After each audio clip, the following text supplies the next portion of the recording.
capítulo 13 do Evangelho de Mateus, versículos 24.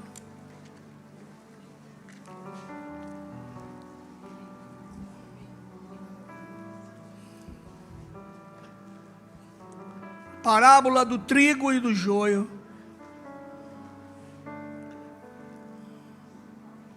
Lê comigo. 13, 24. Jesus lhes contou outra parábola, dizendo: o reino dos céus é como um homem que semeou boa semente em seu campo. Mas enquanto todos dormiam, veio o inimigo e semeou o joio no meio do trigo e se foi. Quando o trigo brotou e formou espigas, o joio também apareceu. Os servos do dono do campo dirigiam-se a ele e disseram: o Senhor não semeou boa semente em seu campo? Então de onde veio esse joio? O inimigo fez isso, respondeu ele. Os servos lhe perguntaram: o Senhor quer que o tiremos? Ele respondeu: não, porque ao tirar o joio vocês poderão também arrancar o trigo. Deixe que eles cresçam juntos até a colheita. Então direi aos encarregados da colheita: juntem primeiro o joio e amarrem-no em feixes para ser queimado. Depois juntem o trigo e guardem-no no seu celeiro. Versículo 36. E essa é a explicação da parábola. Então ele deixou a multidão e foi para casa. Seus discípulos aproximaram-se dele e pediram: explica-nos a parábola do joio no campo. Ele respondeu: aquele que semeou a boa semente é o filho do homem. O campo é o mundo e a boa semente são os filhos do reino. O joio são os filhos do maligno. E o inimigo que o semeia é o diabo. A colheita é o fim desta era, e os encarregados da colheita são anjos. Assim como o joio é colhido e queimado no fogo, assim também acontecerá no fim desta era. Que Deus tenha misericórdia de nós. Amém. Quero te fazer uma pergunta nessa noite rapidamente. Você está trigando ou joiando? Você está trigando ou você está joiando? Quando a Bíblia traz esse tema, Jesus, pensando o reino de Deus, ele traz uma mensagem muito clara e cortante a respeito do resultado daqueles que são viventes e que experimentam a existência e precisam manifestar algum sentido da vida. Ele está chamando isso, o campo, a vida, o mundo, de uma grande lavoura. Todos nós somos plantas dessa lavoura. Todo ser vivente, todo ser que foi criado por Deus, foi gerado por um pai, uma mãe, que nasceu num contexto histórico, vive sobre essa condição de ser vivente. E esse texto é um texto que Jesus traz dentro de um contexto para elucidar algumas coisas que para nós são muito importantes nessa noite. Eu quero que você esteja atento ao que Deus vai dizer para você. A pergunta continua: você está trigando ou você está joiando? Você é trigo ou você é joio? Uma perspectiva que esse texto aponta é que ele vai falar sobre aquilo que é verdadeiro e que é falso, e que não é tão simples hoje, nessa era, distinguir aquilo que é verdadeiro daquilo que é falso. Também não é tão fácil você distinguir aquilo que é original daquilo que a gente chama de paralelo, ou de segundo plano. Como também é complexo a gente descobrir que no exercício da vida, tudo tem um custo-benefício. E a maioria de nós, quando vai comprar alguma coisa na internet, pelo menos eu sou assim, eu boto lá no Google: quero algo assim, melhor custo-benefício. Já me lasquei um monte de vezes, porque eles mentem pra caramba. Mas esse texto, ele traz uma realidade. Jesus está com um olhar sobre o panorama da existência humana. E ele diz algo que é muito profundo e que precisa ser, nesse momento, discernido por todos nós. A primeira coisa que ele diz e que a gente precisa discernir é que a vida é uma constituição onde Deus está operando e o diabo também está operando. Na verdade, o plano eterno de Deus foi criar uma lavoura pensando na perspectiva de que todos os seres humanos fossem bons, fossem produtivos, fossem úteis.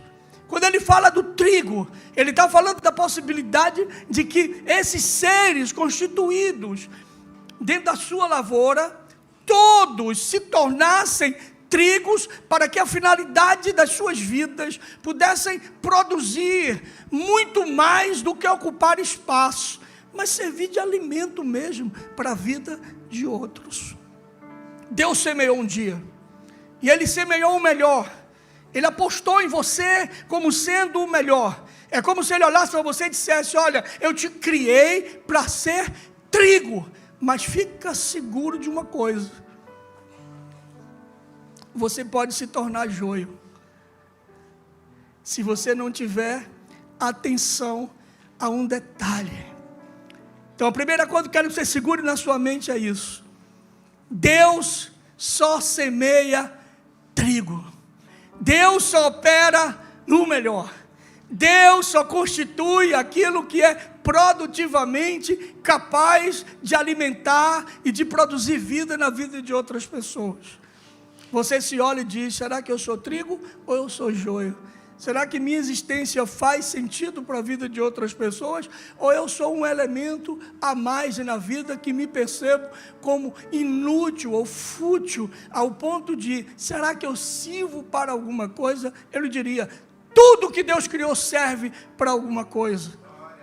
Tudo que Deus criou serve para alguma coisa. Quando Ele diz: o terreno é meu, eu semeei algo extraordinário, mas veio o inimigo das nossas almas, o diabo. É um mundo que vive sobre essa égide do poder das trevas e do poder de Deus. Nós sempre imaginamos que o diabo é uma figura esquizofrênica, é uma criação do homem. Muitos hoje começam a pensar assim: o diabo não existe, é a criação do homem. O mal existe no homem, mas não é o diabo. O diabo não pode ser penalizado, não se pode constituir uma figura sobre a qual nós impomos essa consciência de que é operador do mal. Não, o mal reside no homem. Ele diria sim: todo homem é portador desse mal produzido pelo pecado, mas a janela ou as portas que se abrem para que essa força e esse poder, que uma cantora brasileira um dia fez uma música do anjo que caiu do céu, o seu querubim, que bateu no chão e levantou o quê? Tem gente que conhece, já cantou, entrou na poeira, é isso. A gente às vezes fica obscurecido dessa consciência. A Bíblia diz que Deus é o Senhor daquilo que é produtivamente extraordinário para a vida, tanto minha como para a vida de outros. Mas o diabo, ele é capaz de produzir, de semear algo no meio daquilo que é produtivo e ferir a importância, ocupando espaço e danificando. A palavra daninho é algo que produz dano, erva daninha, é um parasita, é algo que ocupa espaço, mas não elabora utilidade. O joio poderia ser uma planta interessante, servir para fazer chá, mas nem para chá servia, estava ocupando espaço. Você está trigando ou está joiando? Você se percebe como alguém que Deus está investindo na vida, que Deus está constituindo a sua existência, ou você se percebe como alguém que está, mas não consegue dar para aquilo que você percebe que pode, mas não consegue? Possa ser que nessa noite você se perceba como um joio sobre a ação, da Bíblia diz, daquele que opera dos filhos da desobediência. Nós não queremos mascarar nenhuma condição aqui. Deus semeia trigo, o diabo semeia joio. Quem vai distinguir isso? Daqui a pouco nós veremos. A segunda coisa que esse texto nos coloca é um recado para aqueles que dormem. Olha, quando é que o joio foi semeado? Quando eles dormiam. Quando se dorme, quando se adormece, quando se perde a sobriedade, e nós somos uma geração que somos entorpecida, até mesmo por canções, gente que se embevece de música, que entra num estado de transe tão profundo, que é arrebatado numa dimensão psicodélica, que se delicia, que se alguém desliga o rádio, ele cai. A gente vai imaginando e vai percebendo que o sono da alma, nesses tempos, é que tem feito a gente bater o carro quando não poderia bater, é que tem feito a gente amarrar a gente em relacionamentos que não deveriam acontecer, tomar posse daquilo que às vezes não é meu, mas por conta de um momento de necessidade a gente se apropria. Muita gente dormindo, porque em nome daquilo que é bom para mim, que produz resultado, eu tenho acessado determinados elementos, dormindo. Alguém está dizendo, rapaz, você está dormindo, isso vai dar no pior, isso vai joiar, isso não está joia, isso está joiando, isso vai dar no que não presta, isso não acresce nada à sua vida. A gente dorme. Eu quero despertar você nessa noite para a ideia de que existe um inimigo que vai semear alguma coisa na sua vida e na sua existência e que não vai fazer enquanto você está acordado. Você precisa estar num estado de dormência. Sabe quando é que a gente dorme? Quando o Espírito de Deus não nos está despertando para as coisas. Quando a gente vai perdendo o fogo do desejo, daquilo que Jesus chama, buscai e achareis, batei e se abrir-se-á, pedi e vai ser dado. Ele está usando imperativos para manifestar a ideia de que a fé é uma tomada de decisão, é um posicionamento radical, é uma luta contra si mesmo, é uma imposição sobre a vontade. E o sono não, o sono é uma entrega ao estado de repouso. Tem muita gente que tem dormido, e enquanto dorme, o mal está sendo semeado. E esse semeio do mal tem feito estragos profundos, se não arrancando alguma coisa que mensuravelmente pode ser escrita, mas tem ocupado espaço na vida, que poderia ser ocupado pelo poder e pela graça de Deus. Eu quero chamá-lo a atenção. A palavra do apóstolo Paulo, escrevendo aos Efésios, é: desperta tu que dormes, levanta-te dentre os mortos e Cristo te iluminará. Poucas pessoas conseguem dormir na luz, sim ou não? Para dormir tem que ter um ambiente mais escuro, né, Daniel? O corpo, a mente começa a dizer: ei, está entrando em estado de repouso. Tem muita luz, ninguém dorme. O que faz a gente não dormir nessa geração é muita luz. E a palavra de Deus diz que Jesus declarou: eu sou a luz do mundo. Eu sou a luz do mundo. Aqueles que se expõem à luz não só vai ter acréscimo de vitamina D. Vitamina D, você sabe, né? Divinização. Quando a gente se expõe à luz do eterno na pessoa de Jesus Cristo, nós somos cheios da vitamina D, da divinização da nossa alma e do nosso coração. Mas tem muitos que estão dormindo, que estão brincando em cima de coisas que são terrivelmente nefastos, que estão brincando com o mal, que estão dormindo com o inimigo, que se tornam advogados do diabo. Querido e querida, desperta tu que dormes. Esse texto nos traz uma terceira compreensão. É de que alguém pode dizer: mas não tem como se julgar. Os próprios discípulos disseram: não tem como julgar o que é trigo, o que é joio. Agora, e Jesus diz: tenha calma. Pelos frutos vocês conhecerão. Alguns frutos são visivelmente contemporâneos, a gente pode mensurar. Abra sua Bíblia no livro de Gálatas, por favor. Paulo escrevendo aos Gálatas. Alguém produz esse texto aí para mim, por favor.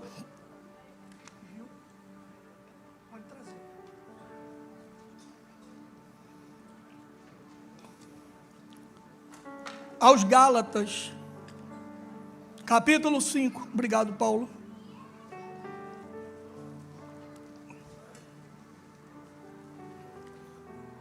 Quando Deus constitui a sua lavoura, Ele semeia o trigo manifesta o fruto. E o fruto produzido pelo trigo, Paulo vai elucidar dizendo, olha, versículo 22 do capítulo 5. O trigo, ele tem uma genética divina. É a natureza de Deus que é implantada nessa planta. Esse trigo sou eu, é você, que nesse momento se declara alguém que abriu a vida, que se permitiu Deus semear na sua vida, que se permitiu viver na verdade que há em Deus, que se permitiu andar no caminho que é o próprio Deus, que se permitiu estabelecer a vida como significado a partir de Deus. Mas o fruto do Espírito é amor, alegria, paz, paciência, amabilidade, bondade, fidelidade, mansidão e domínio próprio. E contra essas coisas não existem restrições. Não tem lei que impeça ser usado de uma maneira exponencial. Se alguém pode dizer, inflacione alguma coisa em relação à vida em Deus, é fruto do Espírito. Pode inflacionar, pode fazer crescer essas naturezas, dessas virtudes da qual a Bíblia coloca. Quem é trigo produz a vida de Deus. Isso aqui é a declaração da natureza de Jesus. Quem é trigo vive amparado, quem é trigo vive consumido, vive obsessivamente desejoso de manifestar esse fruto. Resultado da vida. Continua o texto, por favor.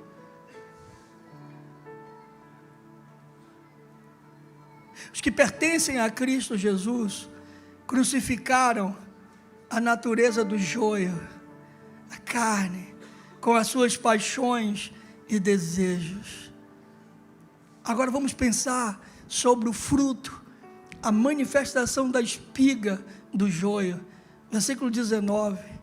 Porque as obras do joio, aí diz carne, mas é da natureza que vive abstraído da liderança, do poder e do revestimento de Deus. As obras da carne são manifestas: imoralidades sexuais, impureza e libertinagem, idolatria e feitiçaria, ódio, discórdia, ciúme, ira, egoísmo, dissensões e facções e inveja, embriaguez, orgias e coisas semelhantes. Olha a palavra de Deus, eu os advirto como antes já os adverti. Aqueles que praticam essas coisas não herdarão o reino de Deus. Misericórdia. Muita gente dormindo e não tem percebido que a manifestação de si tem sido nessa proporção. Mas há uma vitória nessa noite de alguém que diz: eu estou joiando, mas eu quero trigar. Eu estou me intrigando para me tornar trigo. Eu vou me intrigar. E eu quero te dizer que a possibilidade nessa noite de mudar de estágio, de sair de uma lavoura completamente sem sentido, obsoleta, inútil, fútil, sem propósito, sem utilidade, e se tornar algo ou alguém que possa viver para a glória de Deus, como um trigo fino de Deus. Olha os frutos. Ele diz: pelos frutos eu vou conhecer. Você viu aqui as obras daquilo que é produzido no trigo, naqueles que amam e buscam a Deus de verdade, manifesta-se em fruto do Espírito. Isso é útil. Quando você olha para esses frutos, eu fico imaginando se todos nós manifestássemos dentro da intenção do coração de Deus. esse fruto do Espírito não teriam cadeias, não teriam hospitais, não teriam separações, não teriam intrigas, não teriam dissensões, não teriam falta de sentido para viver. Nós seríamos plenos. O fim de cada um. Esse texto aponta que para cada um desses elementos, para o trigo e para o joio, existe uma finalidade. A Bíblia diz que o trigo será colhido e colocado no celeiro de Deus para que sirva de alimento, não só para o coração de Deus, mas para todos aqueles que anseiam por vida de Deus. Vai povoar o céu, vai viver na eternidade, vai alimentar o coração de Deus de alegria, vai satisfazer o propósito eterno, que é viver para a glória de Deus. Esse é o trigo. Mas a Bíblia diz que o joio não. O joio, ele será cortado, feito um feixe e lançado no fogo, e será queimado. Isso estabelece uma ideia de juízo, do último dia. Quem não sabe viver o dia presente, possivelmente pode colher para o futuro uma consequência que determine a sua vida e a sua história. Você está joiando ou você está trigando? Possa ser que nessa noite você diga: eu estou ocupando espaço, Deus me semeou para ser trigo, mas eu sou joio. Eu estou me perdendo. Nesse sentido, para você a palavra é: converta-se o coração a Deus e se torne trigo. Para você que diz: mas eu sou trigo,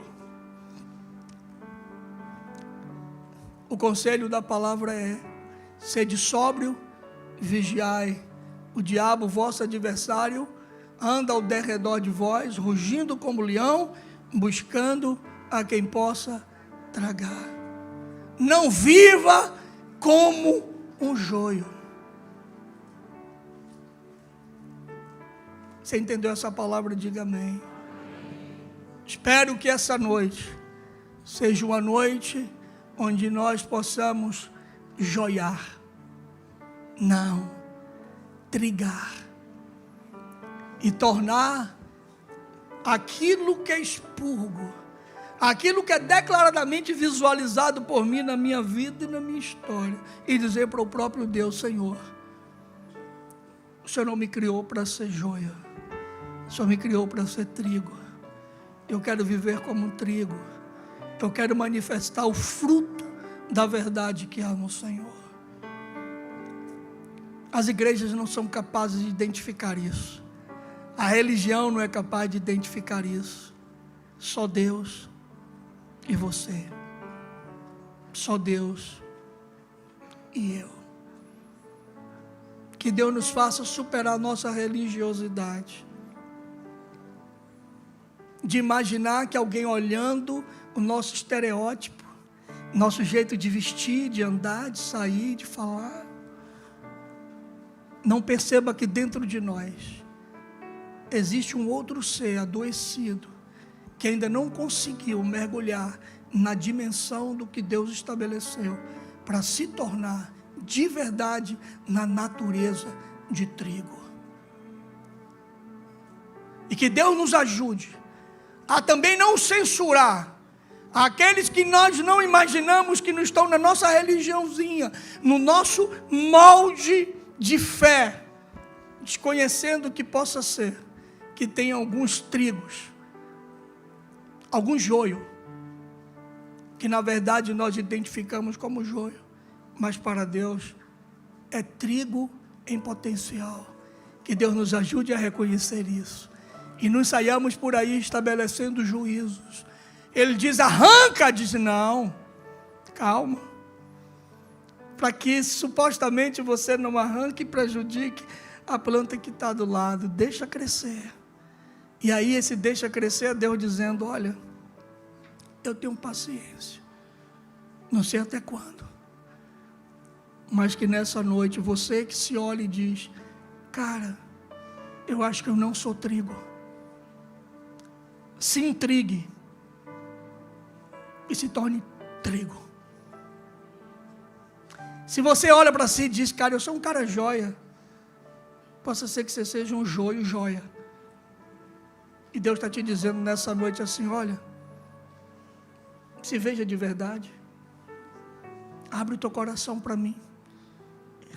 Eu quero mudar a tua genética espiritual, quero mudar o teu DNA espiritual, quero implantar em você a vida que você nunca viveu. Você entende essa palavra? Diga amém em nome de Jesus. Graças a Deus. Aleluia. Aleluia. Pai, no nome de Jesus, essa palavra é